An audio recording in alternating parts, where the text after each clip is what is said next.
Le KMF CNOE, Éducation des citoyens, appelle à l'organisation d'élections de chefs de Fouktane, car les élections du 11 décembre dernier ont révélé que dans presque toutes les régions de l'île, les chefs de Fouktane affichent une appartenance et une inclinaison politique. Les embouteillages s'intensifient dans la capitale en raison des travaux routiers effectués en plein jour à l'approche des fêtes. Selon les citoyens, ces travaux en plein jour ne sont qu'une façade pour montrer que le gouvernement est actif.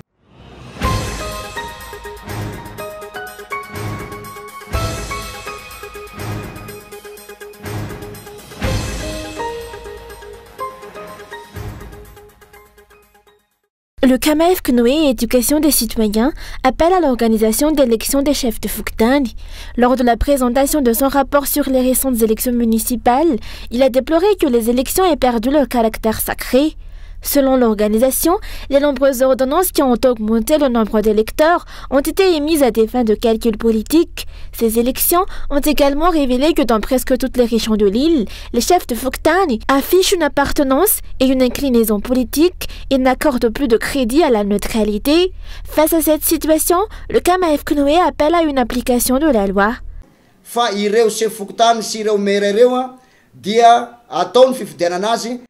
L'élection des chefs de Fouktane date avoir lieu après l'installation des nouveaux maires. Si ce décret 2009-890 reste en vigueur, notre organisation exige que cette élection soit organisée dans un délai de 3 mois suivant la prise de fonction des maires. Le KMF CNOE, Éducation des citoyens, souligne également la nécessité d'améliorer le système électoral afin de restaurer le caractère sacré des élections à Madagascar. Cette organisation de la société civile a également émis des réserves concernant les changements de bureaux de vote de dernière minute survenus notamment à Benfinten, à Bonage et à Douadoch dans le district de Nouzbé. Elle a souligné que des mesures claires sont attendues de la part des autorités électorales concernant les cas de bulletins de vote précochés découverts dans de nombreuses communes. Par ailleurs, l'OSC a rappelé que les dirigeants, les fonctionnaires, les politiciens et les citoyens portent une part de responsabilité dans les irrégularités et les violations qui ont entaché ces élections. La Commission électorale nationale indépendante est également tenue pleinement responsable des dysfonctionnements constatés.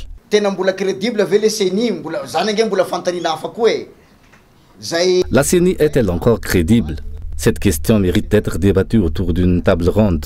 Affirmer simplement que ce n'est pas nous qui avons fait cette loi ne constitue pas une réponse pour nous. La loi est faite pour tous, et même si elle n'a pas été élaborée par les acteurs actuels, elle doit être améliorée lorsque les besoins de la société l'exigent.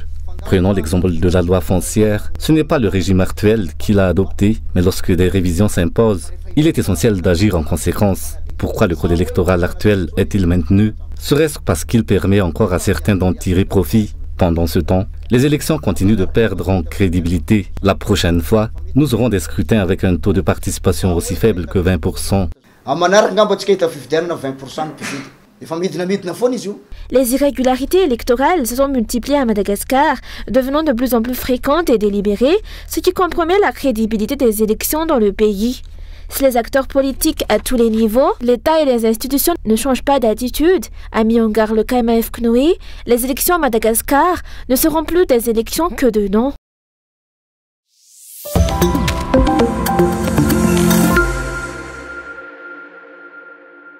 La CENI est tenue responsable de tout ce qui pourrait découler des dernières élections, selon le RMDM. De nombreuses irrégularités ont été signalées, imputables à la CENI, avant, pendant et après le scrutin. C'est à cette institution que la confiance avait été accordée pour garantir l'intégrité des bulletins de vote et de la liste électorale. Cependant, la CENI s'est révélée incapable d'assurer la transparence du processus électoral. D'où proviennent ces bulletins précochés? La CENI a-t-elle été mise en place pour organiser des élections libres et équitables ou pour servir des intérêts partisans? Ces interrogations renforcent l'idée que la CENI porte une responsabilité majeure dans la crise électorale actuelle.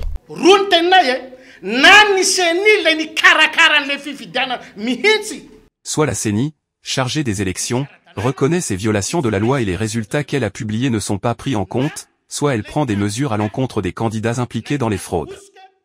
Si la CENI persiste à agir à sa guise en ignorant ces violations, elle sera tenue responsable des conséquences qui en découleront. La manipulation du choix du peuple est inacceptable. C'est Cette altération a commencé avec des fraudes massives et des vols de voix, comme en témoignent les nombreuses ordonnances illégales émises par la CENI.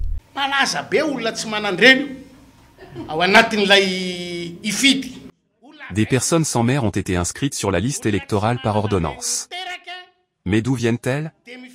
Des individus sans mère votent à Madagascar. On dit que notre président est le meilleur leader d'Afrique, mais il semble être le leader de personnes qui n'ont même pas été mises au monde. On ne sait plus dans quel monde nous sommes. Mais si nous sommes encore à Madagascar, nous ne pouvons accepter les malhonnêtetés qui se produisent dans ce pays.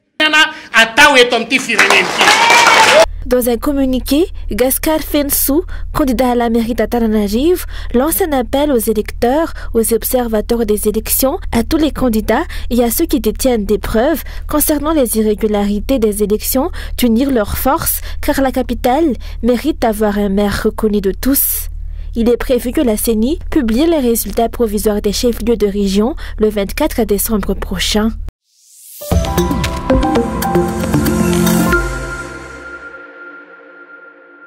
Les embouteillages s'intensifient actuellement dans la capitale en raison des travaux routiers effectués en plein jour à l'approche des fêtes. Selon les citoyens, ces travaux ne sont qu'une façade pour montrer que le gouvernement est actif et c'est la population qui subit les conséquences d'une mauvaise gestion de la circulation. Nous n'avons pas d'autre choix que de subir la situation. Malheureusement, il n'y a rien que nous puissions faire. Ces travaux auraient dû être réalisés la nuit, mais les autorités en ont décidé autrement, et cela engendre désormais ces embouteillages. Les chauffeurs de transport en commun pâtissent également de cette situation.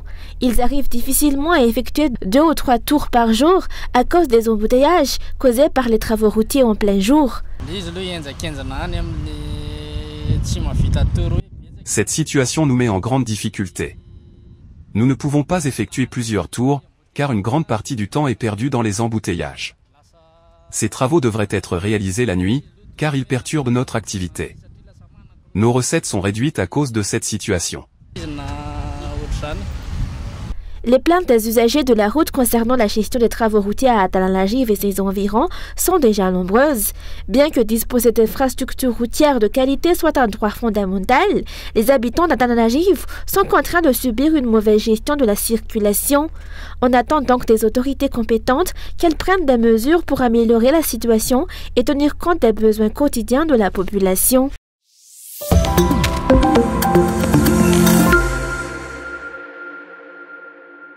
La maison de la diplomatie verte a été inaugurée aujourd'hui à Pangenoubi au sein du ministère de l'Environnement et du Développement durable. L'Union européenne, qui a financé ce projet, a souligné que la protection de l'environnement est une responsabilité qui ne se limite pas aux frontières d'un seul pays. Les conséquences néfastes du changement climatique engendrées par la dégradation de la planète sont de plus en plus visibles. C'est pourquoi l'Union européenne prône l'action collective et soutient les pays engagés dans la lutte pour préserver l'environnement.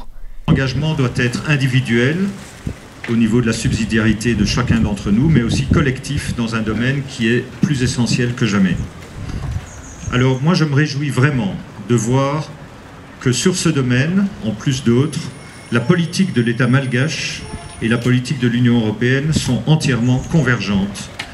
Comme vous le savez, nous avons tous les deux un agenda vert sur lequel un accent très important est mis. Au niveau de l'Union européenne, ce que nous appelons le Green Deal, le pacte vert, est véritablement un des moteurs de notre politique européenne sur lesquels nous mettons l'accent depuis de nombreuses années au niveau politique, au travers du soutien des COP, au travers de nos efforts au sein de l'Union européenne, mais aussi en termes financiers. C'est grâce au 11e Fonds européen de développement que la Maison de la diplomatie verte a vu le jour. Ce nouveau centre servira de plateforme stratégique pour coordonner les actions nationales et défendre les intérêts de Madagascar sur la scène internationale en termes d'environnement.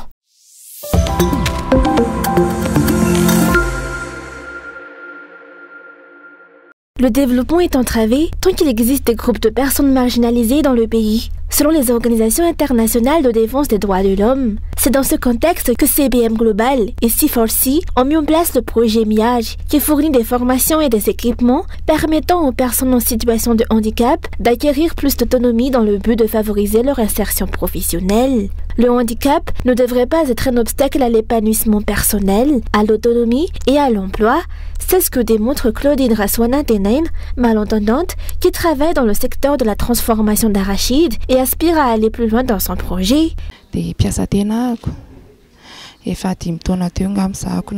Je travaille en indépendant depuis 5 ans et j'ai récemment lancé une unité de production spécialisée en beurre d'arachide. Nous proposons plusieurs variétés, notamment sucrées, salées et épicées. Mon objectif est de développer mon entreprise pour en faire une grande structure. Dans l'avenir, je prévois également d'étendre mes activités au secteur de l'huile d'arachide. Ernest Rakoutmalal est épicier et vend des PPN en détail, mais son ambition est de devenir grossiste dans le futur.